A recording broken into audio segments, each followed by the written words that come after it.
It's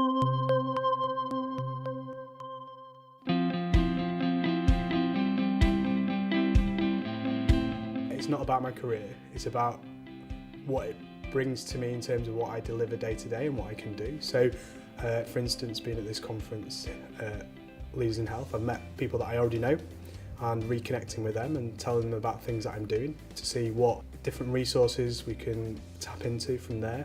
Meeting other people that I've not met before who have similar interests. Yes, as a consequence, it does help your career as you meet more people and network. Most important for me has been identifying mentors and having a coach. So for me, where the professional network has been most beneficial is finding those mentors, and that's definitely made the most difference to how I've developed out with my sort of clinical skills. Developing a professional network is really important. It's very tempting when you go into these sorts of roles, often because people are very unfamiliar with them, to think you're the first person to have had this problem. You talk to others and you will find the problems are very standard across the piece, and helpfully you'll find people that have been there, done that, and have got some very good advice as to how you may handle tricky, difficult issues of yourself. That feeling of not being alone is one of the most powerful feelings I had when I was a clinical director. Pretty critical, I think. For some people, that's one of the few ways that they get an opportunity to benchmark their practice or get support around difficult problems. Obviously, there are other ways to do that too, like coaching, which I think is really important. But having support, and then when you're trying to push messages out, having influence is really critical to have a network that you develop and look after. It's fundamental, all right? Everything you do, everything is through other people.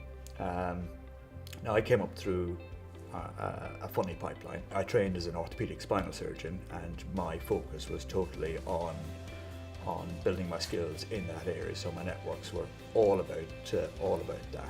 Now, here's a confession of a sin. I was still a smoker when I became a consultant here at the Royal Liverpool. That was just around the time when smoking was becoming outlawed. So I found the hospital smoking room that was actually tucked away in the basement. And what was wonderful about that room was that it was very democratic. So you had managers, workers, porters, nurses, doctors from all different parts of the organisation sharing this guilty sin. I would say within weeks of my starting work in that organisation, I had a network into every single corner. So when I needed something doing, I would ask somebody how in that smoking room, or be pointed in a direction. Oh, go and talk to John over there in Estates, he'll fix that for you. That to me was my first experience of networking outside my profession, and ever since then I've made it a point to, whenever I go into an organisation, to identify people in all parts of the organisation, particularly the middle management layers, who invariably know how to get stuff done. I'm a great supporter of the FMLM. Medical leadership is so important for the future of medicine, the future of the NHS, so I think this is a really important aspect.